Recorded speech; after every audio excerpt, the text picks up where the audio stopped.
ආයිබෝවන් සුබෝදෑසනක් සුබ දවසක් හැම දිනාටම. අද අගෝස්තු මාසයේ 15 වෙනිදා සෙනසුරාදා දවස සතියන්තය. අද අපි සුභාරතීන් කතා කරන්නේ වැඩ කරන රටක් පිළිබඳව. වැඩ කරන රටක් පිළිබඳව කතා කරන්න අපිට හේතුවක් තිබෙනවා. මොකද අපි පහුගිය අවුරුදු 5 2015 ඉඳන් 2019 අවසාන වෙනකන් ගත්තොත් අපි වැඩ කරන රටක්ද කියලා රටේ පුරවැසියා පෙරලා ප්‍රශ්න කරා. ඒකට හේතුව උනේ සමහරලාවට කතාව විතරයි තිබුණේ. වැඩ කරන ප්‍රමාණය හරි අඩුයි. 2015ට කලින් මේක වැඩ භූමියක් වගේ තිබුණේ. නමුත් 2015 ජනවාරි මාසයෙන් පස්සේ වැඩ කරන රටකට වඩා කතා කරන රටක් බවට පරිවර්තනය වුණා. ඒ සඳහා ජනතාව යලිත් මේ රට වැඩ කරන රටක් බවට පරිවර්තනය කර ගැනීම සඳහා අවශ්‍ය දේශපාලනික වෙනස මේ රටේ ජනතාව කළා. එක් වෙනසක් 2019 නොවැම්බර් මාසේ 17 වෙනිදා මේ රටේ ජනාධිපතිවරයා විදිහට 69 ලක්ෂයක් ජනතාව ගෝඨාභය රාජපක්ෂ මැතිතුමන්ව තෝරාපත් කරගන්නවා. ඉන් මාස 8කට පස්සේ පැවැත්වෙන මහ මැතිවරණයේදී යලිත් මේ රටේ ඡන්දදායකයා පුරවැසියා 3/2ක ජනවරමක් සහිතව ශ්‍රී ලංකා පොදු ජන පෙරමුණ මහින්ද රාජපක්ෂ මැතිතුමන්ව අග්‍රාමාත්‍යවරයා බවට පත් කිරීමත් ශ්‍රී ලංකා පොදු ජන පෙරමුණට පාර්ලිමේන්තුව තුළ 3/2ක බලයක් ලබා දීමත් සිදු කරමින් යලිත් වැඩ කරන රටක් අපේකම රජ වෙන රටක් අවශ්‍යයි කියන පණිවිඩය ලබා දෙනවා. ඒ නිසා දැන් මෙතනින් එහාට වැඩ කරන රටක් නිර්මාණය කිරීම කියන දේ පිළිබඳව අපිට කතා කරන්න අවශ්‍යයි. මොකද පසුගියදා ඓතිහාසික දළදා මාලිගා පරිශ්‍රයේ තිබෙන මගුල් මඩුවේදී අමාත්‍ය මණ්ඩලය දිවුරුම් දුන්නා. ඒ දේවල් එක්ක දැන් වැඩ කරන්න පටන් ගන්න කාලය ඇවිල්ලා තිබෙන්නේ. ඒ නිසා මොකක්ද අපි මෙතනින් එහාට කරන්න කියන කාරණාව පිළිබඳව අපි අද සුභාරතියෙන් කතා කරමු. අද අපේ සාකච්ඡාවට සහභාගී වෙනවා යුතුයකම ජාතික සංවිධානයේ සභාපති පාර්ලිමේන්තු මන්ත්‍රී ගෙවිඳු කුමාරනතුංග මහත්මයා. ආයිබෝවන් සුබෝදෑසනක්. ආයිබෝවන්. ඒතකම අපේ සාකච්ඡාවට සහභාගී වෙනවා කොළඹ විශ්වවිද්‍යාලයේ දේශපාලන විද්‍යාංශයේ ජ්‍යෙෂ්ඨ කතිකාචාර්ය නවරත්න රමුක්කැල මහත්මයා. ආයිබෝවන්. ආයිබෝවන්. ගෙවිඳු මහත්මයා අපි ඔබතුමන්ගෙන් කතාව පටන් ගන්නෙ. දැන් මේ රටේ ජනතාව ශ්‍රී ලංකා පොදු ජන පෙරමුණ ප්‍රමුඛ මේ දේශපාලන ප්‍රවාහයට 3/2ක බහුතරයක් සහිත රජයක් ලබා දීලා තිබෙනවා. සමහරලාවට ඒ දේශපාලන ප්‍රවාහය පවා 150කට එහා යන එකක් කිව්වට අපේක්ෂා නොකරන්න නැති. හැබැයි ජනතාව ඒ විශ්වාසය තියලා ඒ දේශපාලන කඳවුරට ශ්‍රී ලංකා පොදු ජන පෙරමුණට ඒ බලය ලබා දීලා තිනවා මෙතනින් ඉස්සරහට වැඩ කරගෙන යන්න. ඔබතුමනුත් දැන් පාර්ලිමේන්තු මන්ත්‍රීවරයෙක්. ඔබතුමන් කොහොමද මේ ජනතාව ලබා දුන් ජනවරම 3/2 ජනවරම මේක ඓතිහාසික ජනවරමක්.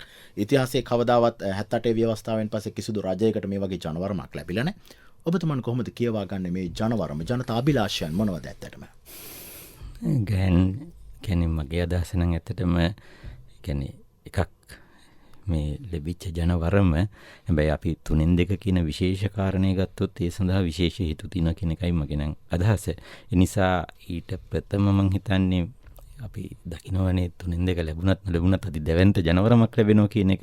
ඉතින් එතකොට දැන් සරලව ගත්තොත් ජයජයවර්ධන ජනාධිපතිතුමාගේ 1977 අර 6/5ක පාර්ලිමේන්තු බලයක් සහිත ජනවරම එතුමට ලැබෙන්නේ 100ට මුළු ඡන්ද ප්‍රතිශතය හැටියට ගත්තොත් 50.92 වෙනි.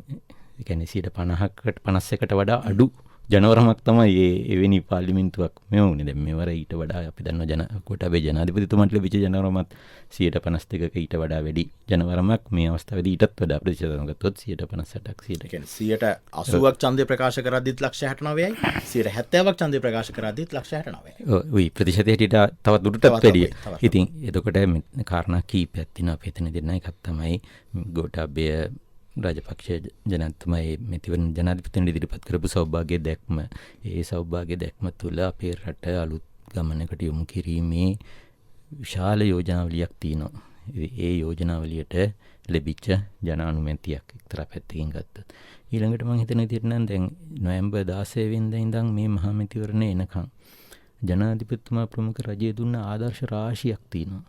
ඒ ඒ කියන්නේ ඒ රජයේ කොයි දිශාවටද යන්නේ කියන එක ගැන ආරම්භයන් තියෙනවා.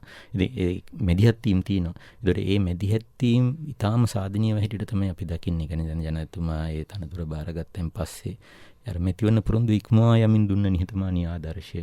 ඒ විතරක් නෙවෙයි දැන් එතුමා ඒ කියන්නේ විනය සහිත රටක් පිළිබඳ ඒ අපේ මෙතිවරණ ප්‍රකාශනයේ පැහැදිලි එක අපිට ඕන රට ගෙනියන්න ඕනේ තැනක් පිළිබඳ එක ප්‍රධාන අදහසක් අපි නම් දකින්නේ විනයක් සහිත රටක් ගොඩනැගීම කියන කාරණේ. ඒතර එතුමා අර පැවතිච්ච ව්‍යවස්ථාවේ අපිට නොගැලපෙන නැත්නම් රටට නොගැලපෙන අපි මේව දිගින් දිගටම විග්‍රහ කරලා තිනවා විවිධාකාර වගන්ති තිබුණා. ඒ කියන්නේ දැන් එතුමාට පාර්ලිමේන්තුව ඉසුරවන්න පනවන තිබ්බ බාධාව. එතුමා ඒවත් ඒ කියන්නේ ඌමනා වුණත් ඉවසීමෙන් ඒ අපිට නොගැලපෙන දේවල් පවා ගරු කරමින් ඒව නැත්තම් උපක්‍රමශීලී ලෙස ජයගනිමින් කටයුතු කරා. මම හිතන්නේ ජනතාවගේ විශාල ප්‍රසාදයක් ආවා ඒ ක්‍රියාවලිය තුළ. එතකොට ඒ සමස්තය තුළ තමයි මේ ජනවරම ලැබෙන්නේ.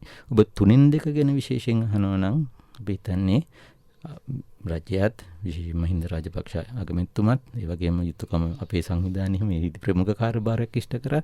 අපි මූලික කාරණා 3ක් මුල් කරගෙන කියන්නේ මොකද ව්‍යවස්ථාව අපි දකින ආකාරයට නම් අපේ රටට අලුත්ම ව්‍යවස්ථාවක් ඕනේ. අපි පැති කීපයකින් මේක පෙන්වුම් කරා. එකක් තමයි 2009 ඒ රණවිරුවන්ට ලබා දුන ශ්‍රේෂ්ඨ විජයග්‍රහණයට හරියන සමාජ සම්මුතියක් අපි දේශපාලන ශාස්ත්‍රයේ ගොඩනගලා නැහැ.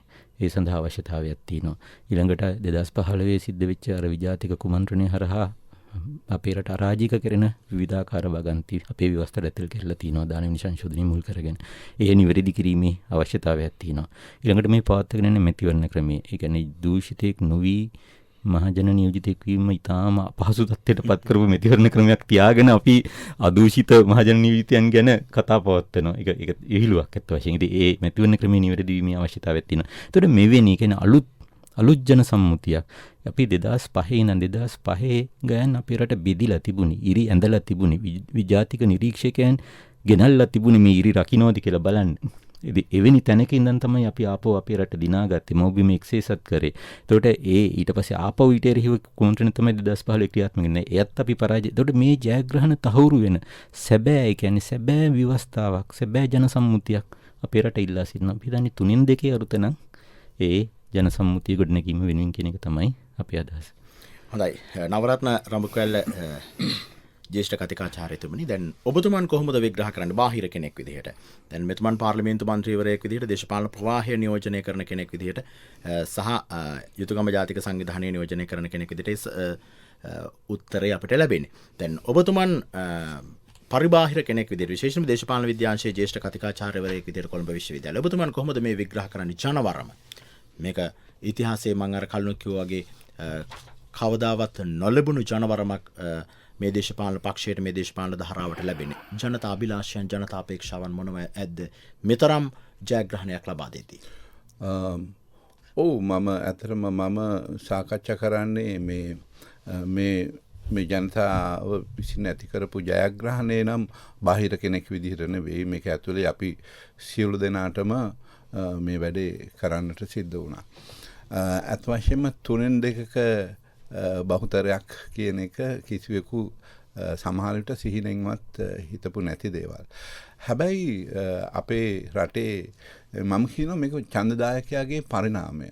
අපේ රටේ සිහිනෙන්වත් නොසිතූ දේවල් උන දශකයක් හමාරක් තමයි මේ අපි දකින්නේ. උදාහරණයක් විදියට අපි සීනෙන් නෙවෙයි සීන 7කින්වත් අපිට හිතන්න බැරි වුණා ප්‍රභාකරන් වගේ පුද්ගලෙක් ඒ LTT සංවිධානය එකට එකතු කරලා එක තැනකට කොටු කරලා එක දිනයකදී සමස්තය උදුරා දැමීම.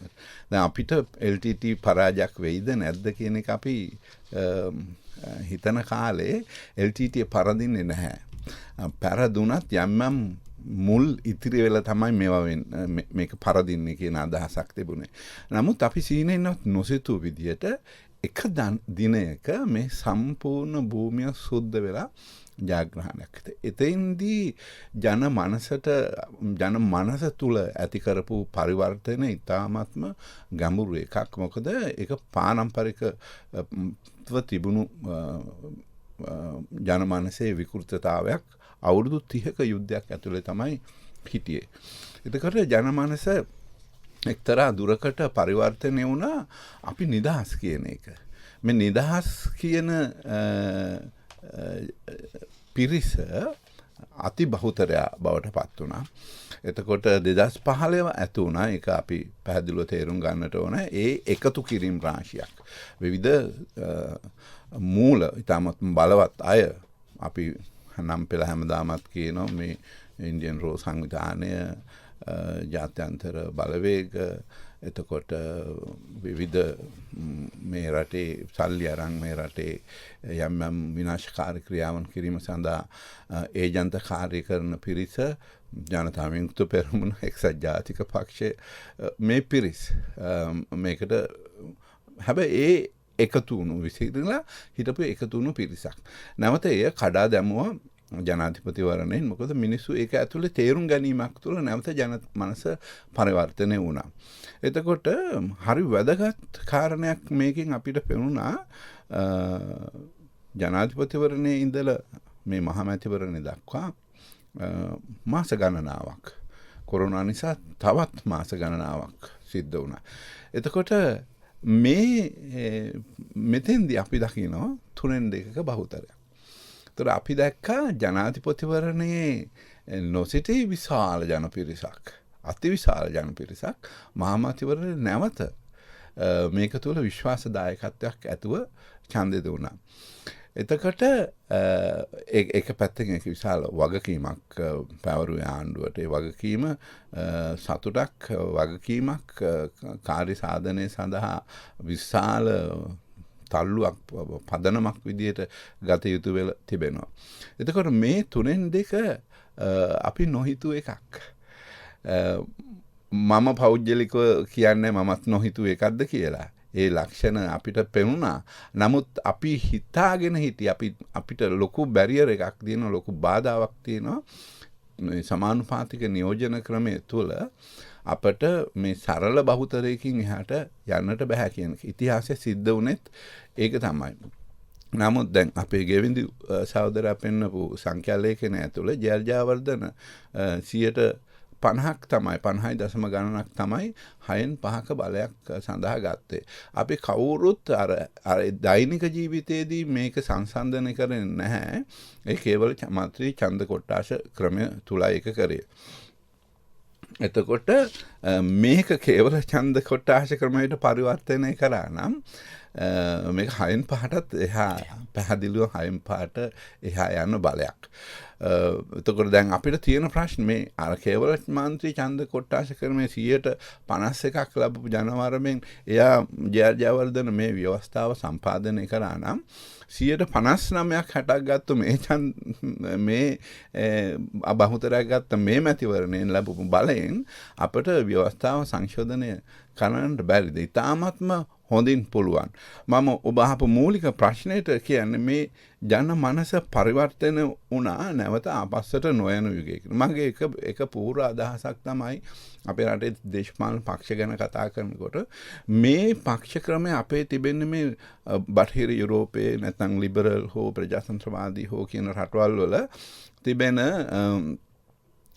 පන්ති පදනමේ සා ආර්ථික පදනමේ තිබෙන පක්ෂ ක්‍රමයක් නෙමෙයි. මේ රටේ පවතින්නේ මේකට අපි පුළුල් වචනයක් හොයාගන්න ඕන. දැනට අපි මූලික යොදා ගන්න ජාතිකවාදය. ජාතිකවාදය සහ මේ විදේශ ඒජන්තවාදය අතර පක්ෂ ක්‍රමයක් මේක. එතකොට අපි 78න් පස්සේ ජයග්‍රහණ හැම දෙයක්ම ජයර්ජයවර්ධන කරේ පැහැර ගැනීමක් කරේ. 82 ජනාධිපතිවරණය පැහැර ගැනීමක් කරේ. තව ලොකු දේවල් කරා. විපක්ෂ නායිකාව ඉවත් කරලා දේශපාලන භූමියෙන් තමන් විසින් හදපු භූමියක් තුල ඊළඟට 83 මැතිවරණ තිබ්බේ නැහැ. තව අවුරුදු 5ක් ඉස්සරහට 6-5 බලය නිසා අවුරුදු 11ක් තුලට මෙයා ගෙනිච්චා. ප්‍රේමදාසගේ මැතිවරණයම අන්ත දූෂිත එකක්. ප්‍රේමදාස මම කියන්නේ හැම වෙලාවෙම බලයටපත් උනේ නැහැ. ප්‍රේමදාස බලයටපත් උනේ නැත්නම් ප්‍රේමදාස කෙනෙක් ජනාධිපති නැහැ. ඒ ජනාධිපති කෙනෙක් නැත්නම් එයාගේ පුතේකුත් නැහැ කියලායි මම කියන්නේ.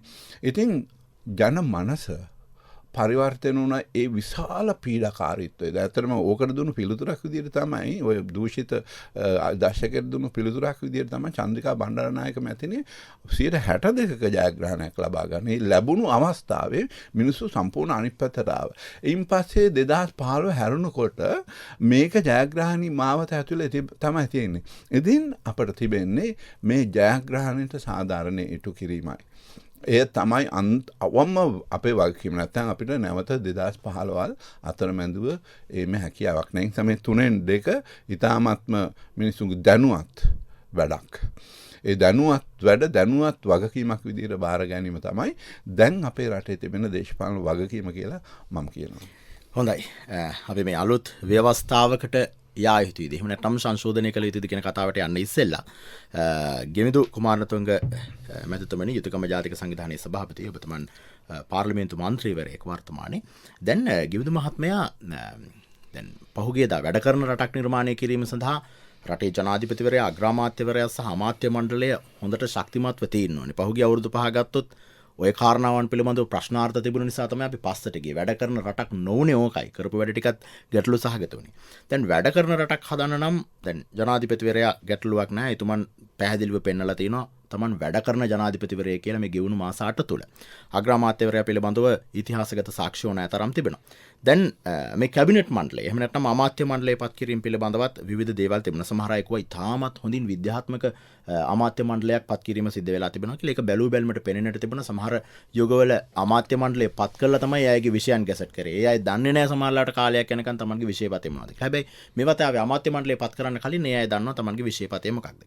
ඒ අතරේ සමහර අය කියලා තිබුණා මොනවද මේ එක දේවල් වලට අමාත්‍යවරුන් පත් කරන්න කියලා. සමහරලාවට කුරුඳු ගම්මිරිස් පොල්ල ඔය වගේ එහෙම අපි දැක්ක සමාජ මාධ්‍ය තුල එහෙම දේවල් තිබෙනවා. දැන් ඔබතුමන් මැදහත්ව මේක විග්‍රහ කරන්න පුළුවන් කෙනෙක් විදිහට ගෙවිඳු කුමාරතුංග මහත්මයා. ඔබතුමන් මේ අමාත්‍ය මණ්ඩලයේ පත් කිරීම පිළිබඳව මේක හිතනවාද මේ අමාත්‍ය මණ්ඩලයේ පත් කිරීම ඉතා නිවැරදි මේක රටේ අනාගතය සඳහා ඉතා හොඳ ක්‍රමවේදයක් මේ සිද්ධ වුණේ කියලා. දැන් එතන ඇත්තටම මට ඒ කියන්නේ අපි මේ දේශපාලනයේ වශයෙන් පරිහානියට පත්වෙච්ච සමාජයක යම් يعني ඊටාම ආස්වාදනීය මේ මෙදිහත්වීම අපිට දකින්න ලැබෙනවනේ. දැන් උදාහරණයකට මේ අවස්ථාවේදී අපේ පොදු ජන පෙරමුණේ ජාතික ලැයිස්තුව ඒ පොදු ජාතික ලැයිස්තුව සඳහා නම් කළ අය අතරින් පමණයි සිද්ධ කරේ. දැන් අපි දන්නේ අපි අමතක කරන්න හොඳ නැහැ අපි කොතන තැනකින් ඔව් يعني තමන්ගේ පක්ෂේ නොයිච්ච පෙරදිච්ච අයත් يعني මේ ජාතික ලැයිස්තුව හරහාපත් කරුණානේ. එතකොට එතන ඒ ආදර්ශය ඒ වගේම තමයි දැන් කැබිනට් ඇමති මණ්ඩලය 19 සංශෝධනයේ යටතේ 30 දෙනෙක්ව පත් කිරීමේ අවස්ථාව තියෙනවා. එතකොට ඊට කලින් අපි දැක්කා රටේ විවිධ රකප්පන් දේශපාලනයේට රටම නතු වෙලා තිබ්බ තත්ත්වයන් තුල රජෙන් පවත්වාගෙන යාම සඳහා කැබිනට් ඇමති දුර මේ කප්පන් හැටියට නැත්නම් වරප්‍රසාද හැටියට දීම තුළ ඉතාම විකාර රූපී ස්වරූපයක් අරගෙන තිබුණා. දැන් මේක හින්දානේ ඉල්ලීමාවෙත් කැබිනට් ඇමති මණ්ඩලයේ 25කට නැත්නම් 30කට සීමා කරන්න කියලා. හැබැයි ඒ වගන්තිය ගෙනාපු 19 සංශෝධනයේ ගෙනාපු පැවතිච්ච රජයක්වත් ඒක රැක්කේ නැහැ. ඒකට ආයෙ වංචා කරා අර ජාතික රජයක් කියන කාරණේ. ඒකට එතෙන්දි ගත්තම දැන් මේ කැබිනට් ඇමති දුර 26කට සීමා කරමින් රාජ්‍ය ඇමති දුර 40කට සීමා කරමින් ඔබ කිව්වා වගේ ඒවා නිශ්චිත ඒ ඇමති දුරවල ක්‍රියාකාරකම් අරමුණු ඒ යටතේ පවතින දෙපාර්තමේන්තු සහ සංස්ථා ඊට අදාළ වෙන අනපනත් මොනවද කියන එක ඇමති දුර දීමටත් පෙර ගැසට් නිවේදනයක් මගින් රටටම ප්‍රකාශයටපත් කරලා. එතකොට එවැනි මේ සියල්ල ඉතාම ධනාත්මක ආදර්ශය කියන්නේ පත් කරේ කාවද කියන කන්නේ පැත්තකින් තියලා සහ ඒ බෙදීම් තුළ දැන් කාට හරි තව මේවා දියුණු කිරීම සඳහා තව ඉඩ ප්‍රස්ථාන නැහැ කියන තැනට අපි යන්න ඕනේ නැහැ. කියන ඕනෙම දෙයක් අපි හිතන විදිහට නම් තව ඉදිරියට යන්න පුළුවන්. ඒ කියන්නේ 100%ක් අපි හිතන්නේ මනුෂ්‍යයන් හැටියට සම්පූර්ණත්වය උදා කරගන්න පුළුවන් කියලා. හැබැයි ගැටළු ඒක නෙවෙයි. මේ දෙන ආදර්ශය ඊටාම තිබ්බතනින් නම් ගත්තම ඊටාම ඉහළයි. ඒ කියන්නේ මේ ආදර්ශයත් මම හිතන්නේ මේ රටේ ජනතාව ඊටාම දෝතිම්ම බාරගනී කියලා අපි විශ්වාස කරනවා. දැන් අර ඔබ කියපු කාරණේ ගත්තමත් ඒ කියන්නේ දැන් ඒ කැබිනට් ඇමති දුර සහ රාජ්‍ය අමාත්‍ය දුර ඉතින් අපිට පැහැදිලිව අපි දකින්නේ නම් දැන් ජනතුමා කියන්නේ මේ රජය දැන් මීට කලින් උත් ඒ කියන්නේ එතුමා පත්වෙච්ච අවස්ථාවේදීත් අර සංස්ථා කියන්නේ ව්‍යවස්ථාපිත මණ්ඩල ආදිය අර රටේ සංවර්ධනයේ ඉලක්ක කරගෙන වෙනත් ඒ කියන්නේ අර දේශපාලනේ පක්ෂ දේශපාලනේ ඉක්මවා යන තැනකට යොමු කරානේ. ඒ කියන්නේ සුදුසුන් තෝරලා ඒ කියන්නේ පාක්ෂිකත්වයේ සලකලා බලන්නේ නැති එහෙම නතු රජයකට යන්න බෑ. හැබැයි ඒ උනට වඩා ඒ ආයතන දිනු කරන්න උන්ට හැකියාවක් තියනවද, වෘත්තීය හැකියාවක් තියනවද නැත්නම් උන් ඒ සඳහා සුදුසුද කියන එක විමසලානේ පත් කරේ. පත් කළා ඒ දැන් අපි දන්නවා ඒ ආයතනට ඉලක්ක දීලා ඒ සභාපතිතුරුන්ට සාධ්‍යක්ෂමල ඉලක්ක දීලා රටේ සංවර්ධනය සම්බන්ධයෙන් කියන වැඩ කිරීම සම්බන්ධයෙන් රට දියුණු කිරීම සම්බන්ධයෙන් ජනතාවට සේවය කිරීම සම්බන්ධයෙන් ඒ ඉලක්ක කරා ඒ ආයතන මෙහෙයමින් තියෙන්නේ. දැන් අපිට පේන්නේ මේ රාජ්‍ය අමාත්‍ය ධූරත් අලුත් අර්ථකථනයකට ලක් වෙනවා කියලා.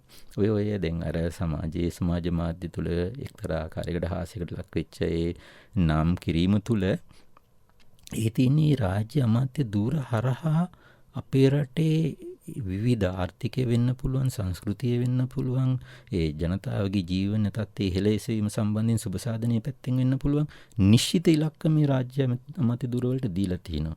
ඒක මට හිතෙනවා ඒක සමහර වෙලාවට නම් තව චුට්ටක් ඒ කියන්නේ අපි අත්දැකීම් වලින් ඉගෙන ගන්න. අපි තව පොඩ්ඩක් ඒ ගැන කල්පනා කරා නම් සමහරවිට ඒ අමාත්‍ය ධූර වෙනත් ආකාරයකට හඳුන්වලා ඒ විෂයන් වෙනම පැහැදිලි කිරීමේ කරා නම් ඔය කියන කාරණේ ඔක්කත් මතු වෙන්නේ නැහැ. ඒ කියන්නේ දැන් සරල ගත්තොත් පේශකර්ම රාජ්‍ය අමාත්‍ය ධූරයේ ජයසිරි මෙතුමාගේ අමාත්‍ය ධූරයේ ලේසියෙන්ම පේශකර්ම රාජ්‍ය අමාත්‍ය ධූරය හැටියට හඳුන්වන්න පුළුවන්. හඳුන්වලා ඒ විග්‍රහයට යන්න පුළුවන්. හැබැයි මේ ප්‍රයත්නයම පිටින විදිහට නම් ඉතාලම ඒ කියන්නේ උවමනාවක් උඩ මේ රටට සේවය කිරීම, ජනතාවට සේවය කිරීම කියන උවමනාවම තමයි එතන තියෙන්නේ. එතන විශාල අමාත්‍ය ධූර සංඛ්‍යාවක් තියෙනවා ග්‍රාමීය ආර්ථිකයත් එක්ක බැඳිච්ච. ඒ කියන්නේ මොකද අපේ රටේ අපි දන්නවා 80%කට වඩා මේක අපි එතරම් යුතුයකම් හැටියට අර පළාත් පාලන ආයතන සම්බන්ධ ඡන්දය එනකොටම අපි කිව්වා ඒ ඡන්දය සඳහා කරන අරගලයේදීම කිව්වා අපේ රට තීන්දුව වෙන්නේ නගරින් නෙවෙයි. අපේ රටේ ගම මුල් කරගත්තු අපේ සભ્યත්වයේ තියෙන්නේ.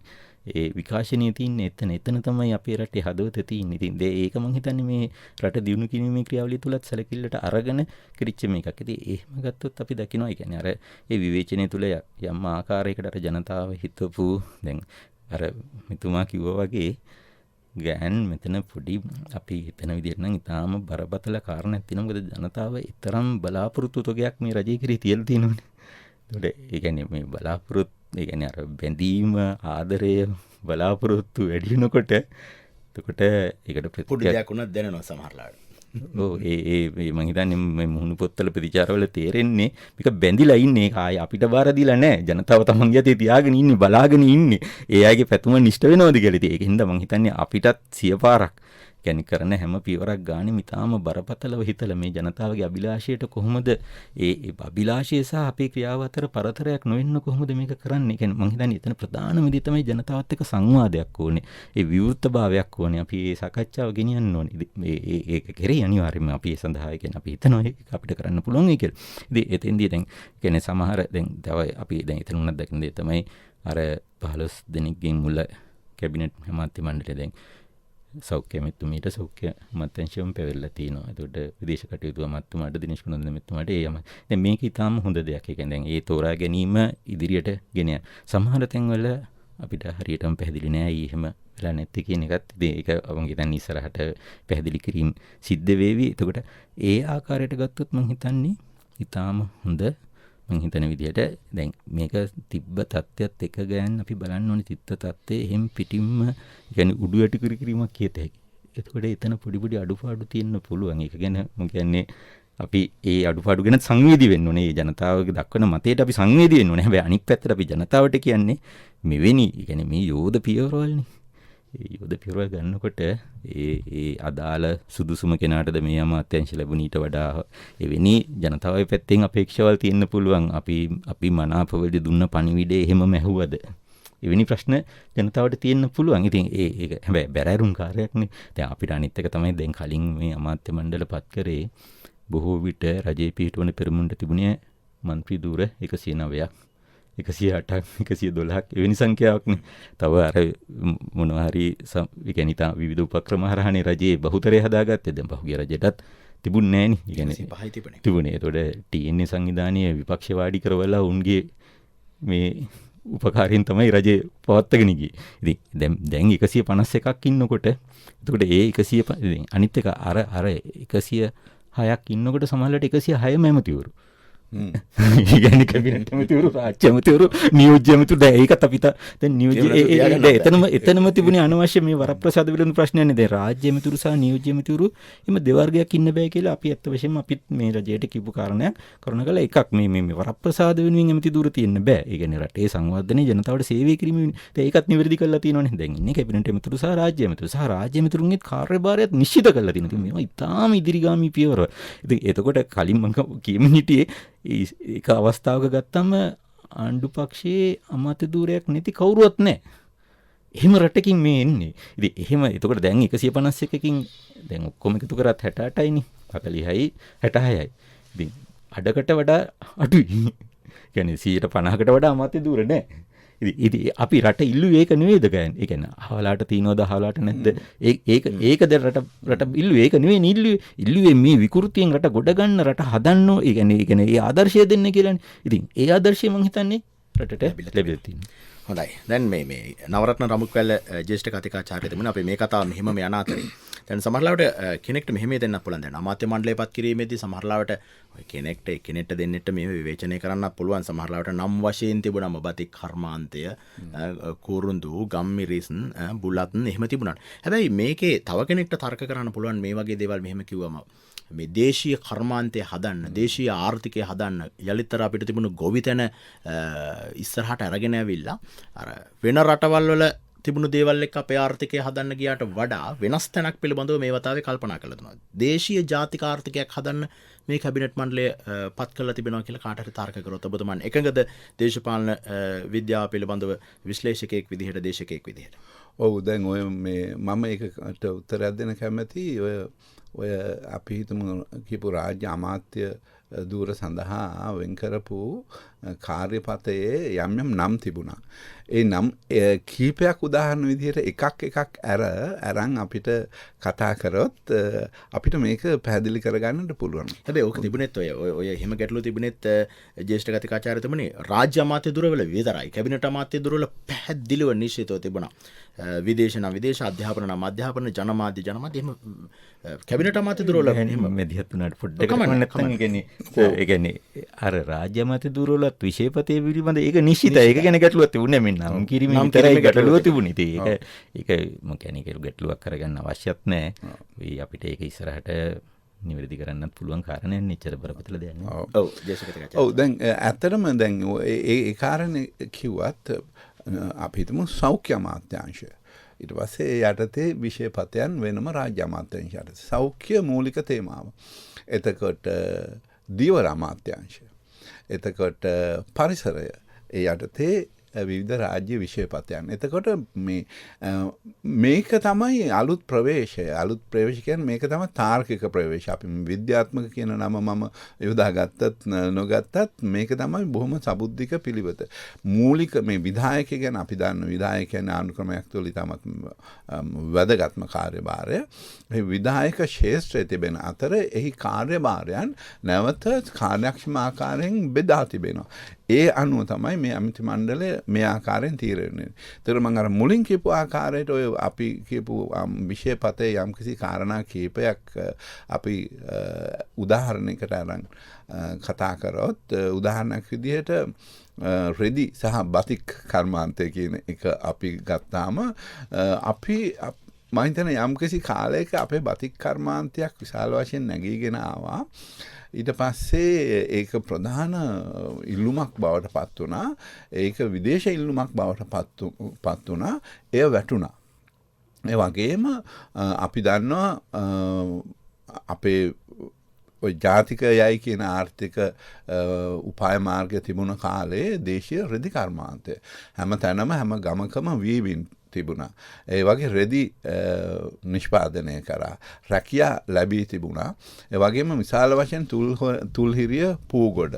ඒ අපිට පරණ කාලේ වෙළඳ දැන්වීම පාවා මතකයි. ඉතාමත්ම සුන්දර නිර්මාණ ඒකේ තිබුණා. විශාල වශයෙන් රැකියා තිබුණා. විශාල වශයෙන් රැකියා තිබුණා. මේවා රාජ්‍ය ආයතන අනිත් පැත්තෙන්. එතකොට දැන් එක පැත්තකින් ගොඩ ගන්නවා නැවත වතාවක් ඒ රෙදි.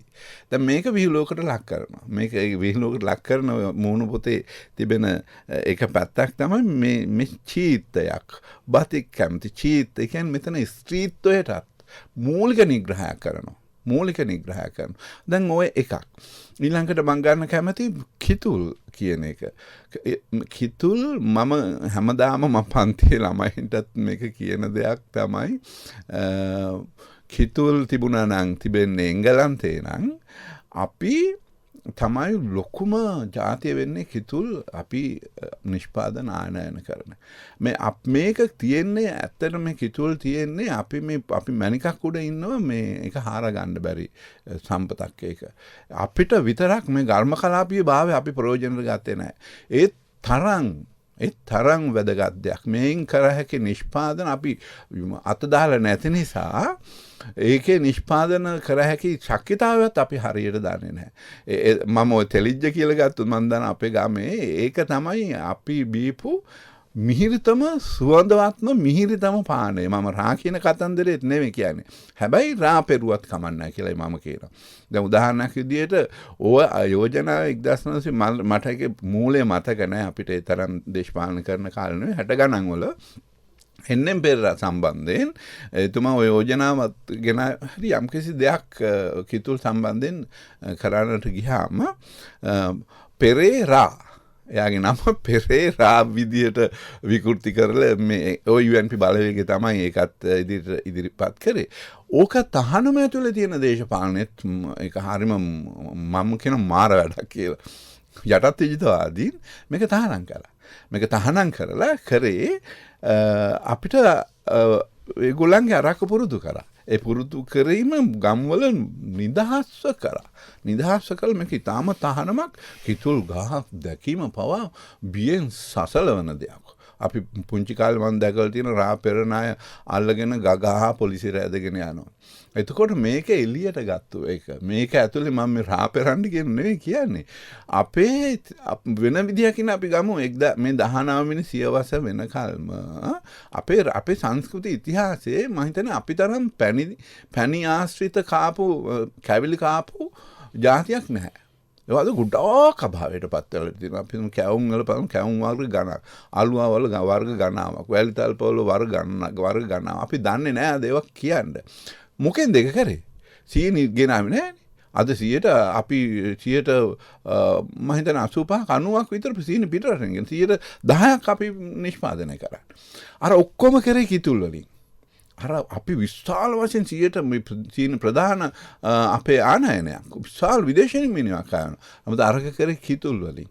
ඒතර මැටි කර්මාන්තය ඔය එකක් කඩන්න පුළුවන් ඔය ආකාර මැටි කර්මාන්තය කියන්නේ මේක මම හිතන්නේ අපි මැටි මුට්ටි වලින් උයනවා කියන එක තරම් සෞඛ්‍ය සම්පන්න දෙයක් නැහැ. මේක අපි දන්නේ නැහැ නේද? මොකද අපිට ඒකට මේ ඔක්කොටම දේවල් අපි පිටරටින් ගේන්නේ. එතකොට මේක අපි දැන් විශාල සංචාරක හෝටල් වල මැටි මුට්ටි තියාගෙන ඔන්න දැන් යනවා වැඩක්.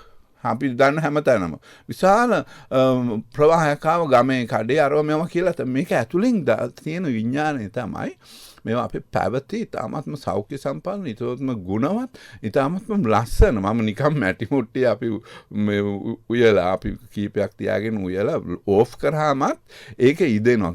ඒ මාළුව තව ටිකක් ඉදෙනවා මැටි මුට්ටියේ තියෙන රත් වීමත් එක්ක. අර ඇලුමිනියම් එකේ අපි දන්නේ ඒක කවුරුත් ඔප්පු කරලා නැහැ.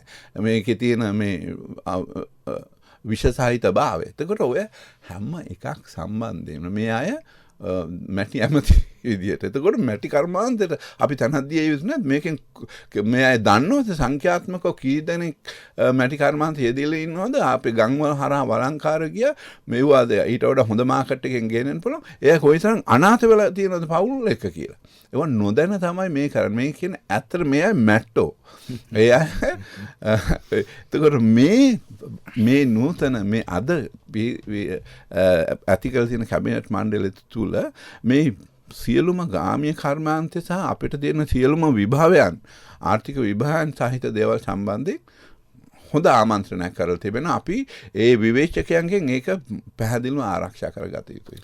සැබෑ ලෙසම අපි මේ කෙනෙක් ගත්තොත් ඔබතුමන්ගේ පැහැදිලි කිරීම තුළ ඉතා පැහැදිලි වෙන්නේ විදේශ විනිමය කොයි තරම්නම් රටෙන් එළියට ගලාගෙන යනවාද අපිට කරන්න පුළුවන් දේවල් ටිකක් තියෙද්දි දැන් ඔබතුමන් කිව්ව තල් වගේ දේවල් ගත්තත් එහෙමයි සමහරවිට මැටි භාණ්ඩ අපි වෙන රටවලින් ගෙන්නන තැනකට සමහර ගිහිල්ලා දැන් ඇලුමිනියම් භාණ්ඩ ගෙනල්ලා අපි සෞඛ්‍යයටත් අහිත කර දේවල් කරගන්නවා ඒ නිසා ඉතා හොඳ තැනකට යන්නේ කිය අර කිතුල් ගැන කියනකොට අපිට විශේෂ සතුටක් තියෙනවා මොකද අපේ යුතුකම සංවිධානය ජාතික සංවිධායක අනුප පැස්කොල් කල්තර දෘෂ්ටියෙන් මෙවර මහමෙතින් ඉදිරිපත් වුණා. ඔහු මේ තේමාවක් විදිහට ඒ කියන්නේ කිතුල් කර්මාන්තය මේ නගා සිටීම කියන එක ඇත්තටම එහිදී ඔහු ඉදිරිපත් කරපු කරුණු වලට මැතිවරණ ව්‍යාපාරයේ පවතිද්දිම ජනතුමා ප්‍රතිචාර දැක්වුවා. ඒ කියන්නේ අර වැඩබලන පොලිස්පතිතුමා හරහා කිතුල් කර්මාන්තයේ දෙන්නන්න අත්අඩංගුවට ගැනීම වහාම නතර කරන ලෙස නියෝගයක් පැනවුණා. ඒ සඳහා නිදහසේ උන්ට කර්මාන්තයේ දෙන්න අවස්ථාව දෙන්න කියලා මේව ඡන්ද පොරොන්දු නෙවෙයි. ඒ කියන්නේ ඒ මැතිවරණේ දැන් ඒ කියන්නේ ප්‍රතිඵල ලැබිලා ඉවරයි. අපි දිනනකොට ජනතාවත් දිනලා ඉවරයි සමහර පැති වලින්. ඉතින් තාම සතුටු ඒකයි අර මෙතුමා කියපු කාරණා හරහත් ඔබ කියපු දෙවෙනි එක තමයි මේ වගේ කලාවකුත් තියෙනවනේ ගයන් දැන් මැටි කර්ම මැටි මෙතුමා කිව්ව මැටි වළඳ වෙන්න පුළුවන් ඒ හදන එකේ දැන් ආනන්ද කුමාරස්වාමී මහත්තයාගේ මධ්‍යකාලීන සිංහල කලාව කියවනකොට අපි මේ විකුණන්න ඒ වෙළඳ පොලක් තියෙනවා අපිට ජාත්‍යන්තරෙත් විදේශ විනිමය උපයන්නත් මේවා පාවිච්චි කරත් හැකි දැන් අපේ දැන් අද වුණත් අපි දකින්නවනේ විශේෂයෙන්ම ඒ රාජ්‍ය අංශෙන් නෙවෙයි පෞද්ගලික අංශෙන් ඒ ලාභය මුල් කරගෙන දැන් වෙනම මේ වෙළඳ සැලවල් රාශියක් බිහිවෙමින් තියෙනවනේ මේ කියන්නේ ලංකාවට එන සංචාරකයන්ට මේ කියන්නේ බතික් හරහා එරිදි හරහා කරන නිර්මාණද අපේ සරන්ද ඊට පස්සේ මැටි වලින් කරන නිර්මාණද මේවා විශාල මිලකට අලෙවිමින් තියෙන දැන් අපිට මේක මේ ලංකාවේ කියන්නේ පෞද්ගලික ව්‍යාපාරය ඒකට රජයක් හැටියට මෙතෙතුන්ට අපිට ජාත්‍යන්තරයට ගිහිල්ලා විදේශ විනිමය ඊට අමතරව මම කිව්වා අර ඒ නිර්මාණ කරන ජනතාවට තිබුණනේ අපේ අතීතයේ උසස් ජීවිතයක් ඒ මැටි භාණ්ඩේ නිමුණ ගමන් ඒකේ කලාවක් තියෙනවනේ ඒකේ හැඩයක් තියෙනවනේ ඒක රස විඳිනවනේ ඒක තව ටිකක් ලස්සන කළා දැන් අපේ මේ වගේ අර අපි දුම්බර මේවා ගැන කතා කරන්නේ මේ රටාවල් ගැන ඒක අපේ මේ දැන් ආනන්ද කුමාරස්වාමී මහතා මේ විශ්මයටපත් වෙන්නේ මේ ජනතාව තුළ තියෙන කලාවනේ මේක කියන්නේ ඒක වෙනස් ඒ කියන්නේ අර මේ ප්‍රභූපන්ති කලාවක් නෙවෙයි අපේ ගමේ තිබුණ ඒ කලාව ගැමියා දැන් පන්සලේ චිත්‍රයෙන්ද පන්සලට යන මේ අය ඒ චිත්‍ර ඒක අපිට අද බොහොම වියුක්ත චිත්‍රනේ කියන්නේ එහෙම මම කියන්නේ මේ සියල්ල එකතුවක් තියෙන. ඒ නිසා මෙතන අපිට වෙනත් කතාවක් තියෙනවා කියන්නේ අපි ටික ටික ගැන අවධානය යොමු කරමු. අර හැබැයි මම හිතන්නේ අර ඒ විවේචනයේ දිහත් මම හිතන්නේ අපි එහෙම කියන්නේ ඒ ගැනත් මම හිතන්නේ මැටි විදියටම බලන්න ඕනේ නැහැ. ඒකත් මම හිතන්නේ අපි බලන්න ඕනේ ඒ තුලත් සාධනීය දෙයක් තියෙනවද කියලා. මොකද ඒ තරම් බැඳීමක් තියෙනවා. ගෑන් සමහර වෙලාවට මට නම් මේ විවේචන වල පෙවුනේ විවේචනීය උනේ ඇමති දූරේ නෙවෙයි. ඇත්තටම ගත්තම ඒක ජනතාව පාවිච්චි අපේ අර ජන සමාජයත් හරි ඔය මම කියන්නේ අපි පුරුදු වෙන්න ඕනේ අපේ රටේ රජවරුන්ව පවා හාස්‍යයට ලක් කරපු ගෙමියුනේ හිටියේ රජතුමාගේ පවා හරි අමාත්‍ය මණ්ඩලයේ ඉතින් ඒ නිසා මෙතන අර සමහර පත්වීම් ගැන ජනතාවගේ මං හිතන විදිහට නම් යම්කිසි විදිහක ඒ කියන්නේ යම් තනතුරට පත් කරපු අය ගැන නොසතුටක් තියෙනවා. ඉතින් ඒක මම කියන්නේ අපිට මේ තීන තනින් යන්න වෙන්නේ. හැබැයි අපි ඒක ගැන සංවේදී වෙන්න ඕනේ කියන කාරණෙත් එක්කම මම කියන්න කැමති අර ඔබ මේ අමාත්‍ය මණ්ඩලය ගැන සාකච්ඡාව අවසන් කරනවා නම් අර කැබිනට් මණ්ඩලය සම්බන්ධයෙන් උත් අපි කියන්නේ යුතුයකම හැටියට අපි කැමති මේ රට ඉස්සරහ සහ රජය ඉස්සරහ තියන්නේ. ඒ කියන්නේ කැබිනට් මණ්ඩලය අවසාන වශයෙන් අර රාජ්‍ය ප්‍රතිපත්තිය තීරණය කරන බලවේග වලින් සමන්විත දෙයක්. ඒ කියන්නේ අර රාජ්‍ය ඇමතිවරු මේ සංවර්ධන ඉලක්ක හඹා යන අය බවට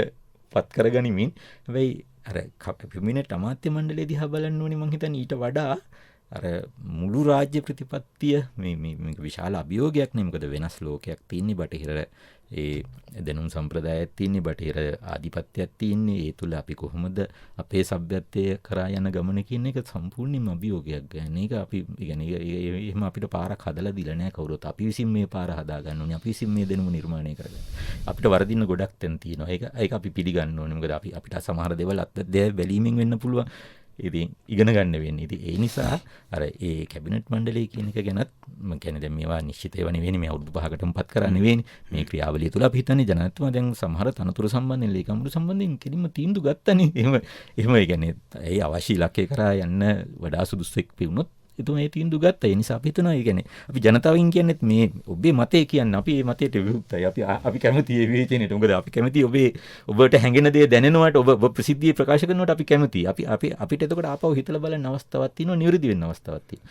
අපි හිතනවා වෙනි ගමනකට අපි එකට මේ ගමන යමු කියන අදහස තමයි මම හිතන්නේ අපි ජනතාව ඉස්සරහ තියන්නේ. සැබෑලෙසම ජනතාව 3/2 ජනවරමක් දීලා පැත්තකට වෙලා බලාගෙන ඉන්නේ නැතුව ජනතාවත් මේ දේවල් වලට සක්‍රියව මැදිහත් වීම තමයි වඩා වැදගත් වෙන්නේ. නැත්නම් 2015 වගේ වෙයි. 2015 ජනතාව පැත්තකටලා බලාගෙන හිටියා. ඒ අය Tamanට ඕන දේවල් කරගෙන ඉස්සරහට ගියා. දැන් අපි මේ වැඩ කරන රටක් පිළිබඳව කතා කරද්දී දැන් විශේෂයෙන්ම මේ කැබිනට් මණ්ඩලයත් එක්ක අපේ කතාව ගියේ අපේ කම, අපේ දේවල්, අපේ සංස්කෘතිය, අපේ සදාචාරය, අපේ ගොවිතැන, අපේ ආර්ථිකය, අපේ වෙදකම, හෙදකම මේ දේවල් එක්ක අපිට ඉස්සරහට යන්න පුළුවන් පරිසරයක්, අපේ දේශීය යාන්ත්‍රණයක්, දේශීය ආර්ථිකයක් ගොඩනැගීම පිළිබඳව. දැන් වැඩ කරන රටක් නිර්මාණය කිරීමේදී පහුගිය කාල පරිච්ඡේදය තුළ තිබුණු බරපතල ප්‍රශ්නයක් තමයි අපි මේ පිළිබඳව යම් තරමකට කතා කරා ව්‍යවස්ථාව. ව්‍යවස්ථා සංශෝධනයක් අවශ්‍යයි කියන තැනකට ආවා. සමහරවිට මේ ජනවරම තුල එය ප්‍රධාන වශයෙන් නිරූපණය වන්නට පුළුවන්. මොකද 19 වන සංශෝධනයත් එක්ක ව්‍යවස්ථාදායකයේ සහ විධායකයේ අතර යම් ගැටලු තිබුණා. සමහරවිට කොමිෂන් සභාව පත් කරා. ඒක කොමිෂන් සභාවල වරදක්ද පත් කරපු පුද්ගලයන්ගේ වරදක්ද දන්නේ නැහැ. සමහර අය ඉවත් කරගන්න විදිහක් නැහැ. එහෙම දේවල් එක්ක අලුත් ව්‍යවස්ථාවක් අවශ්‍යයි කියන තැනක ඉන්නවා. දැන් ගෙවිඳු කුමාරතුංග මහත්මයා ඒ අතරේ 3/2 බහුතරයෙන් පූර්ණ ව්‍යවස්ථා සංශෝධනයක් ඉතා ඉක්මනින් කරන බවට අද මාධ්‍යවල අද පුවත්පත්වල වාර්තා කරලා තිබුණා. ඔබතුමන් කොහොමද මේක විග්‍රහ කරන්නේ? මේක 19න් ගිහිලා 20කින් 19 ඉවත් කරලා 20කින් අලුත් සංශෝධනයක් ගෙන එනවාද? එහෙම නැත්නම් අලුත් ව්‍යවස්ථාවක් අවශ්‍යයි කියන තැනද ඔබතුමන් ඉන්නේ? උගයන්නේ කියන්නේ අද මාධ්‍යවල ඔබ කියපු කාරණේ මම දැක්කේ නෑ. මම ගොනිදි සංස්ථාවට කිලිම ආවේ. එහෙම මම දැක්ක අද ප්‍රධාන පුවත්පත් කිහිපයකින්ම දෙයක් තියෙනවා. එහෙමනම් ඊටාම සතුටුයි. මොකද අපි නම් යුතුයකම හැටියට දකින්නේ ගෑන් දානවේ විශාල ප්‍රශ්න වගේක් තියෙනවා. ඒක ගැන කිසිම සැකයක් නෑනේ. ඒ කියන්නේ දැන් අපි දකින්න ආකාරයට විධායක බලය ජනාධිපතිතුමාගේ විධායක බලය ජනාධිපතිතුමා, අගමැතිතුමා, ප්‍රධාන කැබිනට් මණ්ඩලය සහ අර ව්‍යවස්ථාදායක සභාව හරහා විවිධ මේ කමිෂන් සභා ඒ ස්ථානවලට බෙදී ගිහිල්ලා තිනවා 19. දැන් අපි ඒක ලොකු වැරද්දක් හැටියට දකින්නේ නැහැ. ඒ කියන්නේ දැන් මේක ජේ.ආර්. ජයවර්ධන මහතාගේ 77 ව්‍යවස්ථාවට තිබ්බ එක ප්‍රධාන විවේචනයක් නේ. ඒකාධිපති ජනාධිපති කෙනෙක් හදනවා කියන එක. අපි ඒ විවේචනය අපි පිළිගන්නේ නැහැ. ඒ විවේචනය අපි කොටස්කාරයෝ. ඉතින් ඒ නිසා ඒක වඩා ප්‍රජන්ත්‍රවාදී වීම පිළිබඳව අපිට ගැටලුවක් නැහැ. හැබැයි දානවේ කරුණේ ඒක නෙවෙයිනේ. දානවේ ඒ කියන්නේ අර දැන් ඔවුන්ගේ අභිලාෂය තිබුණේ ජනාධිපතිතුමාගේ බලතල සියල්ල අගමැතිවරයාට පවරා ගැනීම තමයි අභිලාෂය. හැබැයි ආණ්ඩුක්‍රම මේ අධිකරණයෙන් තාම පැහැදිලිව ආණ්ඩුක්‍රම ව්‍යවස්ථාව අනුව ඒක කිරීමේ හැකියාවක් නැහැ. ඒ ප්‍රකාශයටපත් කරා. ඒ සඳහා හැමනම් ජනමත විචාරණයක් ඕනේ. කරන්න බැරි නෑ. ජනමත විචාරණයක් පවත්ලා එතකොට ඒ ආණ්ඩුව බය වුණානේ ජනමත විචාරණයකට යන්න. එතකොට ජනමත විචාරණයකට නොගිහින් අර 3/2 බලය තුල කරන්න ගිහිල්ලා කියන්නේ තාම වියවුල් තත්ත්වයකට රට ගිහිල්ලා තියෙනවා. ඒක අපි නිවැරදි කරන්න ඕනේ. හැබැයි ගෑන අපි නම් දකින්නේ මෙවැනි කාරණා වගේක්. දැන් ඒ කියන්නේ අපි පහුගිය මාස 8 ජනාධිපතිතුමත් අගමැතිතුමත් මේ අභියෝගයේ තාම සාර්ථකව ජය ගැනීමෙන් පෙන්눔 කරා අපිට මේ අභියෝගය ජය ගන්න පුළුවන් කියලා. එතකොට මෙතිවන ව්‍යාපාරය තුලත් අපි අතින් ප්‍රකාශ වෙච්ච ප්‍රධාන කාරණයක් නේ මේ දානවය තියෙනවා නම් ගෝඨාභය රාජපක්ෂ, මහින්ද රාජපක්ෂ වැනි සහෝදරයෝ දෙන්නේ ජනාධිපති අගමැති වීම තමයි සුදුසුම කියලා. එතකොට දැන් ඒ ක්‍රියාවටත් ජනතාව ඉහිලින්ම දැන් මහින්ද රාජපක්ෂ ජනාධිපතිතුමාවත් ඉතිහාසයේ නොයුරු මනාප 5 ලක්ෂයකට එහා ගිය මනාපෙන් තොරලපත් කරනවානේ අගමැති ධූරයට. ඉතින් එතකොට දැන් ඒ සුසංයෝගය අපිට ලැබිලා තියෙන මම මේ කියන්නේ මේක දිගට යන්න බෑ. අපිට අනිවාර්යයෙන් මේක වෙනස් කළ යුතුයි. හෙට මොන කුමන්ත්‍රණයක් වේද කියලා අපි දන්නේ නැහැ. හැබැයි මම නම් හිතනවා අපේ රජයේ හැටියට මගේ මූලික අදහස නම් මේ ව්‍යවස්ථාවේ තියෙන විවිධ අපේ රටට හානි කර දේවල් පිළිබඳව මැදිහත් වෙච්ච ප්‍රධානම ආයතනයකට යුතුයකම සංවිධානය ඒකම ජනාධිපති මනෝහරද සිල්වා මහත්මයා නායකත්වයෙන් ජාතික ඒකාබද්ධ කමිටුවේ විධායක සභාවේ මම ඉන්නවා. එතකොට අපි ඇත්තටම මේ ව්‍යවස්ථාව සම්බන්ධයෙන් මම හිතන්නේ අපිට විශාල මේකක් තියෙනවා. මොකද අපි ජනාධිපතිතුමා ජයග්‍රහණයත් එක්කමත් අපි අලුත් ව්‍යවස්ථා යෝජනාවලියක් ඉදිරිපත් කරමින් රට හමුවේ තියලා, ඒ කියන්නේ මේ මහා මැතිවරණ ඒ කිසියකට පෙර රට හමුවේ තියලා අපි ඒ සඳහා සංවාදයක් ඇති කරලා, ඒ සඳහා වරමක් ඇති කරලා, ඒ සඳහා ජනතා දැනුවත්භාවයක් ඇති කරලා. ඉතින් එතෙන්දි මගේ නම් අදහස දැන් මේ ගෝඨාභය ජනාධිපතිතුමයි මහින්ද රාජපක්ෂ අගමැතිතුමයි ලැබිලා තියෙන නිසා, ඒ සුසංයෝගයේ තියෙන නිසා. දෙවෙනි එක තමයි දැන් එක තිබ්බ ප්‍රධානම ප්‍රශ්නන්නේ ආරක්ෂක අමාත්‍ය ධූරය ජනාධිපතිතුමාට දරන්න පුළුවන්ද කියලා. මේ දානවැනි සංශෝධනයේ තියෙන අර කැබිනට් අමාත්‍ය ඒ කියන්නේ ජනාධිපතිතුමාට දරන්න පුළුවන්ද කියන්නේ. දැන් මම හිතන්නේ ඒකත් විසඳලා තියෙනවා. මොකද දැන් අපි දැක්කා අලුත් අධිකරණ ඇමතුමත් ඉතාම නිශ්චිතව කියනවා මේ ව්‍යවස්ථාවට අනුව ජනාධිපතිතුමාගේ මූලික යුතුකමක් තමයි රටේ ආරක්ෂාව. ඒ නිසා 19 සංශෝධනයේ කුමක් තිබුණත් මේ 4 වෙනි වගන්තිය අනුව එතුමාට ඒ සඳහා අයිතිය තියෙනවා කියලා මම අතන ව්‍යවස්ථාවක් ගෙනා. මොකද මේක ඊටාම වැදගත් හින්දා දැන් මේ 14 වෙනි ව්‍යවස්ථාවේ අපේ රටේ ව්‍යවස්ථාවේ 4 වෙනි වගන්තියේ ජනතාව රජය සහ පරමාධිපත්‍ය කියන එක යටතේ දැන් මේ මූලිකම වගන්ති ව්‍යවස්ථාව මේවා වෙනස් කිරීම සඳහා තමයි වෙනස් කරන්න අවශ්‍ය නම් ජනමත විචාරණයක් අවශ්‍ය වෙන්නේ. ඒකට 3-2කින්වත් වෙනස් කරන්න බැරි වගන්ති. ඒකට 4 යටතේ තියෙන්නේ රටේ ආරක්ෂාව ඇතුළුව ජනතාවගේ විධායක බලය ජනතාව විසින් තෝරා පත් කරගනු ලබන ජනරජයේ ජනාධිපතිවරයා විසින් ක්‍රියාත්මක කළ යුත්තේ.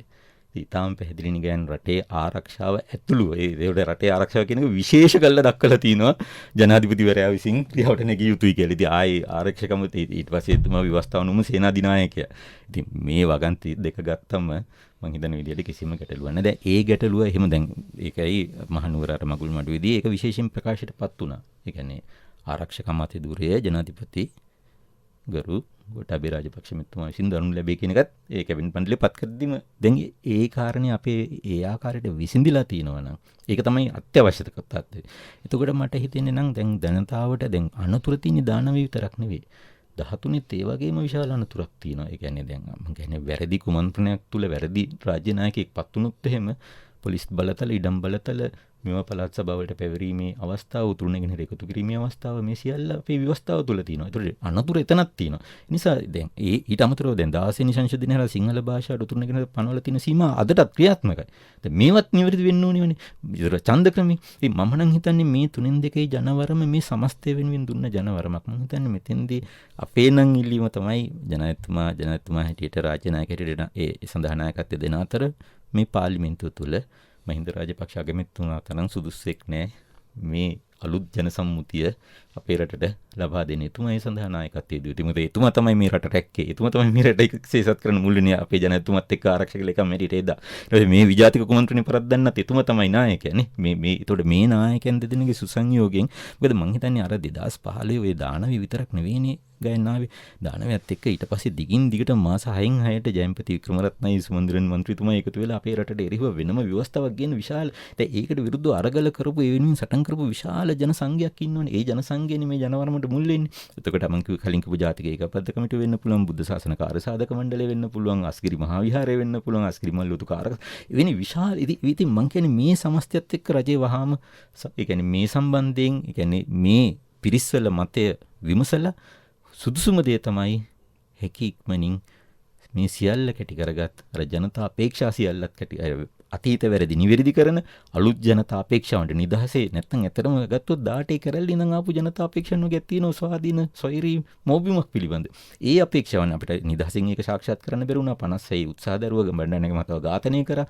ජනරජ ව්‍යවස්ථාවෙන් උත්සාහ කරා. ඒ රජය සම්පූර්ණයෙන්ම අපි දන්න කොතෙන්ද අන්තිමට ගියේ කියලා. ඉතින් එතකොට ඒ අපේක්ෂා සියල්ල මං හිතන්නේ මේ ජනවරම තුල කැටි වෙලා තියෙන්නේ. ඒතකොට ඒ ජනවරමට මං හිතන්නේ අපි ගරු කරන්න ඕනේ. ඒ ජනවරමට අපි දෝතින් අරගෙන අපි ඒකට හරයක් නැත්නම් ඒකේ කියන්නේ අර අපි ඒ ජනවරමේ ප්‍රකාශනීය බවට පත් වෙන්න ඕනේ. ඒකට සුදුසුම දේ තමයි ඉතා යුගයක් පවතින්න පුළුවන්. ඒ කියන්නේ සංශෝධන ඉස්සරහට තියෙනම ව්‍යවස්ථාවක්. හැබැයි ඒ මුළු අපේ සભ્યත්වයේම නියෝජනය වෙන මේ ජයග්‍රහණ සියල්ල කැටි කරගත්තු අර දීපිදු රණවිරුවටත් යුක්තිෂ්ඨ වෙන අලුත් ව්‍යවස්ථාවක් රැගෙනීම තමයි අපි නම් දකින ආකාරයට සුදුසුම දේ.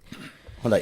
නවරත්න රඹකෝයල මහත්මයා ඔබතුමන් කොළඹ විශ්වවිද්‍යාලයේ දේශපාලන විද්‍යාංශයේ ජ්‍යෙෂ්ඨ කතිකාචාර්යවරයා. ඔබතුමන් මේ විෂයත් එක්ක බැඳෙන කෙනෙක් විදිහට ඔබතුමන් දකින්නේ අලුත් ව්‍යවස්ථාවක්ද නැත්නම් සංශෝධනයක්ද?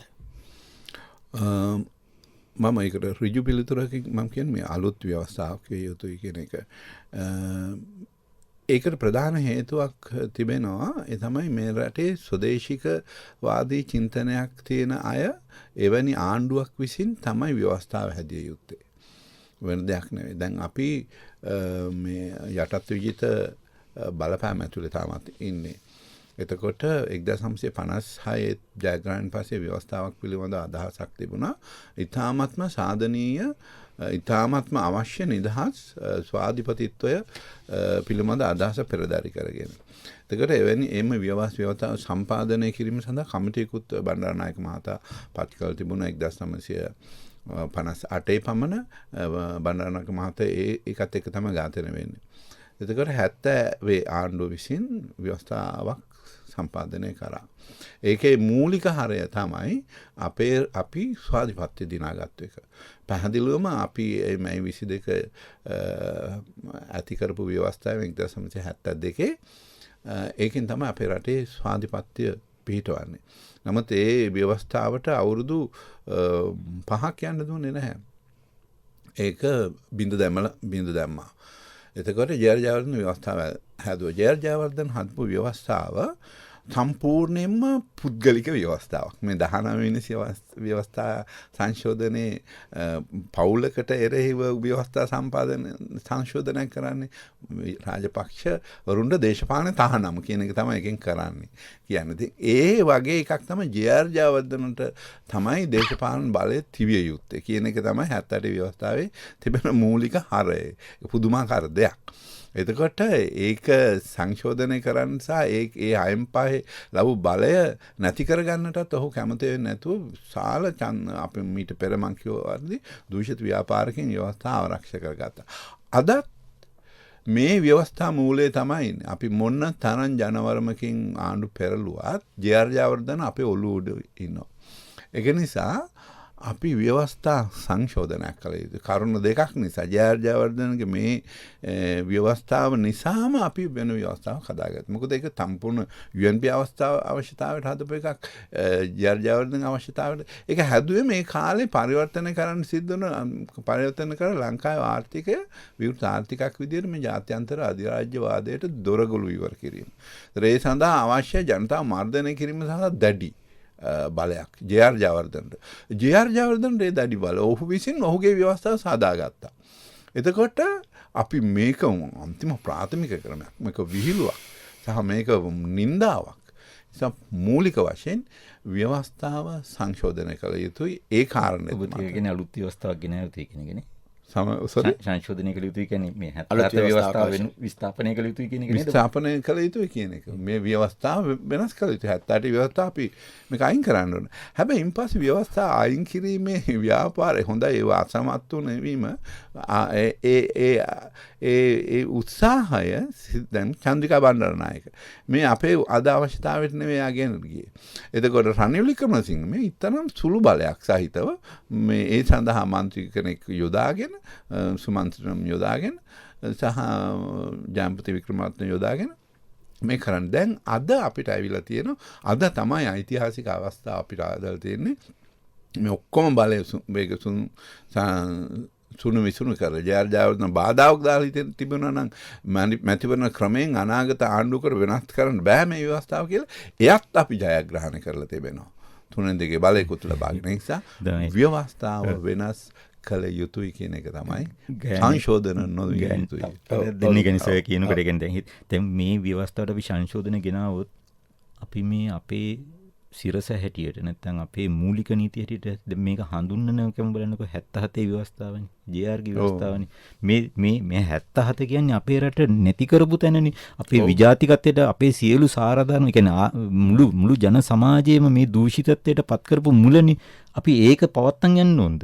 ඒ අඩු ගන්න එක සිහිපත් කරන්නවත් ඕනද? ඒක පරාජය කළා ඒක කුණු කුඩට දාන්න ඕනේ නැද්ද? ජේ.ආර්.ජයවර්ධන ව්‍යවස්ථාව කියන එක තියාගන්න ඕන එකක්ද? ඒක නැති කරලා දාන්න ඕන එකක්ද? ඉවර කරන්න ඕන එකක්ද?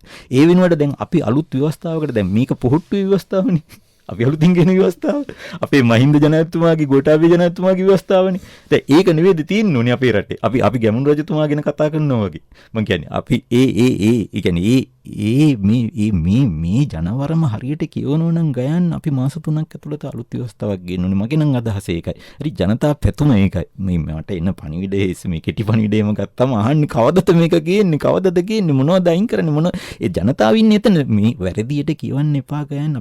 අපි තාම මේ රටේ කියන්නේ මේ දේශපාලන නායකත්වය ඇතුළු සියලු අයකින් ඉල්ලා සිටිනවා මේ ජනතාව ආර්ථික කරුණු උඩ විතරක් අපේ මේ රටේ ජනතාව නම් ඔවුන්ට උන්ගේ අධ්‍යාත්මයත් කෑම වගේම වටිනවා. සමහරවිට කෑ නොකා ඉන්න ලෑස්ති වෙයි අධ්‍යාත්මයට සතුටක් එනවනම්. හරි ඒ නිසා මේ ජනතාව 3-2 දුන්නේ නම් හදලා වෙන මොනවටවත් නෙවෙයි මේ සියලු අතීත වැරදි නිවැරදි කරලා පිරිසිදු රටක් ඒ පිරිසිදුභාවයේ දේශපාලන සංස්කෘතිය තුළ වෙන්න පුළුවන් අපේ අධ්‍යාත්මික රටටම මෙන්න ඒ කියන්නේ මම හිතන්නේ ඒ ආරම්භය දෙන්න සුදුසුම තැන තමයි මේ අලුත් ව්‍යවස්ථාව. මුළු රටක්ම නැගිටවන්න පුළුවන් තැන මේ අලුත් ව්‍යවස්ථාව. ඉතින් ඒ හින්දා අපි හිතනවා රජය අනිත් එක තමයි පහුගිය අවුරුදු 5 අර කුමන්ත්‍රණයට කටයුතු කිරීම තුළ කලින් වගේ නෙවෙයි. ඒ කියන්නේ දැන් මුළු භික්ෂු සමාජයම මේ ව්‍යවස්ථා සම්පාදන ක්‍රියාවලිය ගැන දැනුවත්. ඒ කියන්නේ දැන් ඔබ ගියොත් අස්ගිරි මේ මහා විහාරේ මේ කාරක සභාව හම්බුනොත් ඔබට ඇත්තටම පාර්ලිමේන්තුවට වඩා දැනුමක් ලබන්න පුළුවන් ව්‍යවස්ථාවේ තියෙන්න ඕනි මොනවද නැත්තේ මොනවද කියලා. මේ රට දැනුවත්. මේ භික්ෂුන් වහන්සේලා මේ රටේ නීතිඥයෝ ජන සමාජය සමාජ ක්‍රියාකාරී මේ සියලු දෙනා අවුරුදු 5ක් මේ අරගලය කරා. ඒ අරගලය තුලයි මේ අපේ රජයපත් වෙන්නේ. ඉතින් ඒ හින්දා මේ දැනුවත් සමාජයට මම හිතන්නේ ඒ ව්‍යවස්ථාව සුදුසුම ව්‍යවස්ථාවක් නිර්මාණය කළා. මේකට ගොඩක් කාලය ගන්න ඕනේ. මොකද ඒ දැනුම නිර්මාණය වෙලා තියෙන්නේ. ඒක මම හිතන්නේ රටට ප්‍රදානය කිරීම තමයි අපේ රටේ මූලිකම වගකීම වෙන්නේ. හොඳයි. අපි අවසන් විනාඩි 3ක කාලේ ඉන්නේ. දැන් අපි කතා කළා විශේෂයෙන්ම ජනවර්ම පිළිබඳව, ඉන් අනතුරු අමාත්‍ය මණ්ඩලය පිළිබඳව සහ මේ ජනවර්මේ ප්‍රධාන පරමාර්ථය වුණු ව්‍යවස්ථා සංශෝධනය පිළිබඳව. අවසන් විනාඩි 3 අපි විනාඩි එකමාර වගේ බැගින් බෙදාගත්තොත් දැන් අපිට වැඩ කරන්න වෙන්නේ මහාචාර්ය මේ ජ්‍යෙෂ්ඨ කතිකාචාර්ය තෙමනි නවරත්න රමකවැල්ල මැතිතුමනි මේ ජනාධිපතිතුමාගේ රට හදන සෞභාග්‍ය දැක්මත් එක තමයි රට හදන්න වෙන්නේ. මොකක්ද එතකොට රජේ මේ වර්තමාන රජය මොකක්ද ඉක්මනින්ම කරන්න ඕන සෞභාග්‍ය දැක්මත් එක ඉස්සරහට යන්න නම්? ඔය පැති දෙකක් තිබෙනවා. රට හැදීම සහ ව්‍යවස්ථාව හැදීම කියන කාරණා දෙකම තියෙනවා. එතකොට ව්‍යවස්ථාව හැදීම සම්බන්ධයෙන් අපේ මේ පසුගිය දශක 3 අතර කාලයේ සම්බන්ධ අත්දැකීම් එක්ක පමා නොකළ යුතු දේ තමයි රට හැදීම. එතකොට මේ ව්‍යවස්ථා හැදීම රට හැදීම සම්බන්ධයෙන් ගත්තාම මූලික අදහසක් තියෙන ඒ තමයි රටේ ජනතාව මේ ආණ්ඩුවත් එක්ක බද්ධ වුණු ප්‍රධාන අවස්ථාව විදිහට අපි දකින්නේ මේ අවස්ථාව. ඒක නිසා ජනතාවගේ කැමැත්ත සහ ජනතාවගේ මැදිහත් වීම සහ ජනතාවගේ වැඩ කිරීමේ උනන්දුව තිබෙනවා. ජනතාව සහ රජය එකක් බවට පත් වුණු අවස්ථාව තමයි ඉතිහාසයේ මේ අවස්ථාවේ ඉතාම දුර්ලභ අවස්ථාවක්. ඒක නිසා රට හැදීම සඳහා ජනතාව ඉන්නවා. ජනතාව සහ රජය බද්ධ වෙලා තිබෙනවා. ඒක ඒක ඉතාම සාර්ථක දෙයක්. ඒ දිගේ ඉදිරියට යා යුතුයි. හොඳයි. ගෙවින්දු කුමාරතුංග පාර්ලිමේන්තු මන්ත්‍රීතුමනි ඔබතුමන්ගෙත් නෑ ඒ කියන්නේ මං හිතන්නේ දෙන්නම් ගෑන් ව්‍යවස්ථාව ගැන අපි අදහස කිව්වා. රට හැදීම පැත්තෙන් නම් මං හිතන්නේ ගොඩබේ ජනතුමාගේ මෙදිහත් වීම ගැන ආයි හිතන්නේ අපිට කතා කරන්න අවශ්‍ය නෑ කියලා. කියන්නේ එතුමා ඒ සම්බන්ධයෙන් මං හිතන්නේ මෙදිහත් වීම 100% ඉක්මවා යන මෙදිහත් වීමක් ඉතාම මේ සුවිශිෂ්ට නායකත්වයක් දෙමින් ඉන්නවා. ඉතින් ඒක ගැන මම හිතන්නේ අපිට කතා කරන්න අවශ්‍යතාවයක්වත් නැහැ කියන එකයි මගේ නම් අදහස. මම කැමති ගෑන් මේ අවස්ථාවේ මේක කාරණයක් ගැන විතරක් කියන්නේ. ඒ කියන්නේ දැන් ජනාධිපතිතුමා ඒ ආදර්ශය දෙමින් ඉන්නවා. දැන් මම හිතන විදිහට නම් මහජන ජීවිතෙන් හිටිට අපි ඒ ආදර්ශය තවත් අත්ගැන්විය යුතුයි. ඒ විතරක් නෙවෙයි අපි හිතන්නේ පොදු ජන පෙරමුණේ පක්ෂය. මේ පක්ෂයේ සෑම කුඩා සමාජික දක්කම මේ ජීවිතයෙන්ම මේ ආදර්ශය සමාජයට දිය යුතුන් තියෙනවා. මොකද ජනතාව ඊතරම් විශාල බලාපොරොත්තුවක් අපි කරේ තියලා තියෙනවා. මම කැමති අර ගුණදාස සමසේකර මහත්මයා නිතරම පාවිච්චි කරන ගාතාවක් තියෙනවා සුත්ත නිපාතේ යතාපි උදකේ ජාතන් කියලා නිලුම්මල උදාහරණයක් අරගෙන මේ සෝවන් මාර්ගයට යොමු වෙච්ච පුද්ගලයා ගැන තමයි බුදුහාඳුරෝ මේ උදාහරණ දෙන්නේ. හැබැයි ඒ තුල කියවෙන්නේ දියෙන් උපත ලැබෙන නිලුම්මල දීහිම නොගිලී දිය මත මනරම් ලෙස බැබලෙමින් සුවඳ අග්‍රෝමින් පවතී කියලා. නිලුම්මල ගෑන් අපේ පක්ෂෙත් සංකේතය නෙළුම් පොහට්ටුව. අපේ එකම පැතුම අපේ ඉල්ලීම අපේ පක්ෂයේ මිතුරන්ගෙන් පක්ෂයේ සමාජිකයන්ගෙන් කුඩාම සමාජික දක්වා කරුණා කළා සමාජයට මේ ආදර්ශය දෙන්න. මේ පිරිහුණු සමාජයෙන් දශමකින් හෝ ඉහළට එසවිලා ජීවිතය තුලත් සමාජයට ආදර්ශයක් දෙමින් සමාජය සුවඳවත් කරන්න. සැබෑලෙසම යහපත් හෙට දවසක් නිර්මාණය කිරීම අපි හැම කෙනාගේම බලාපොරොත්තුව. ගෝඨාභය රාජපක්ෂ මැතිතුමන් මේ ගෙවුණු මාස 8ක කාල පරිච්ඡේදය තුළ වැඩ කරන රටක් නිර්මාණය කිරීම පිළිබඳව සාක්ෂි දීලා තිබෙනවා. එතුමන්ගේ රට හදන සෞභාග්‍ය දැක්ම තුළ විශේෂයෙන්ම අවසාන වශයෙන් ඵලදායි පුරවැසියෙක් සතුටින් ජීවත් වන පවුලක් විනයකරුක සමාජයක් සහ සෞභාග්‍යමත් දේශයක් නිර්මාණය කිරීම සඳහා අවශ්‍ය මූලික සිද්ධාන්ත පැහැදිලි කර තිබෙනවා. ඒ අනුව යමින් වඩාත් හොඳ රටක්, දරුවන්ට හොඳ රටක්, හෙටට ගැලපෙන රටක් නිර්මාණය කිරීම ගෝඨාභය රාජපක්ෂ මැතිතුමන්, අග්‍රාමාත්‍ය මහින්ද රාජපක්ෂ මැතිතුමන්, ප්‍රමුඛ වර්තමාන කැබිනට් මණ්ඩලයේත් අමාත්‍ය මණ්ඩලයේත් ඒත් එකම මේ වර්තමාන පාර්ලිමේන්තුවේ සියලු දෙනාගේ වගකීම වෙනවා. ඒ වගකීම ඉෂ්ට වෙනතුරු මේ රටේ පුරවැසියන් ජන සමාජය අපේක්ෂා සහිතව බලාගෙන ඉන්නවා. එhmenan අද සුභාරති අපි සමාප්තිය සටහන් කරනවා. අද අපි කතා කළේ වැඩ කරන රටක් නිර්මාණය කිරීම වශයෙන් මූලිකව කළ යුත්තේ කුමක්ද කියන කාරණාව පිළිබඳව. අද අපේ සාකච්ඡාවට සහභාගී වුණා යුතුයකම ජාතික සංවිධානයේ සභාපති පාර්ලිමේන්තු මන්ත්‍රී ගෙවින්දු කුමාරතුංග මහත්මයා. බොහොම ස්තුතියි ඔබතුමන්ට. ඔබටත් බොහොම ස්තුතියි ගුවන්විදුලි සංස්ථාවටත් අපිට ඇත්තම ජනතාව දැනුවත් කරන්න විශේෂ අවස්ථාවන් විශාල සංඛ්‍යාවක් ලැබුණා. අපි ගැන ඉතාම සතුටු වෙනවා. ඒත් එක්කම අපේ සාකච්ඡාවට සහභාගී වුණා කොළඹ විශ්වවිද්‍යාලයේ දේශපාලන විද්‍යාංශයේ ජ්‍යෙෂ්ඨ කතිකාචාර්ය නවරත්න රමුක්වැල්ල මහත්මයා. කාලයකට පස්සේ බොහොම ස්තුතියි ඔබතුමන්ටත්. බොහොම ස්තුතියි ඔබටත් ගයන් ඔබටත් ස්තුතියි පවිත්‍රා බොහොම ස්තුතියි ඔබට. එමනම් අද සුභාරති අපි සමාප්තිය සටහන් කරන්නේ අද අපි මුහුණ පුතෙන් ලෝකයට අරගෙන ගිය අපේ නව මාධ්‍ය කණ්ඩායම සොඳමාලි වැලිවත්ත විහිංගි නිවර්තන සමගින් ජගත් නවරත්න අද නිෂ්පාදන සහාය නදිකා ජයසේකර නිෂ්පාදනය කළ පවිත්‍රා කේෂණී නානායකාර සම්බන්ධීකරණයේ සුධර්මිකා විජේරත්නගෙන් අධීක්ෂණයේ ඉන්දික ජයරත්න මම ගයන් කෞශල් ජයවීර අපි හෙටත් උදැසන 7ට මුණ ගැහෙනවා සුභාරතියෙන් ඔබට සුබ දවසක්.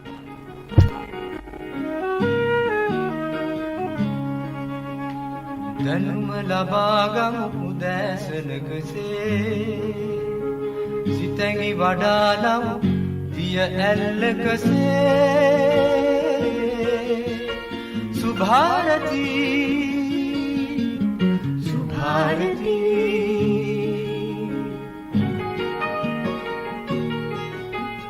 දෙසවන සරසන වදනින සිතුවිලි උපදින හඬකින ඔබගේ නිවහන සොයා ඇදේ සුභාරතී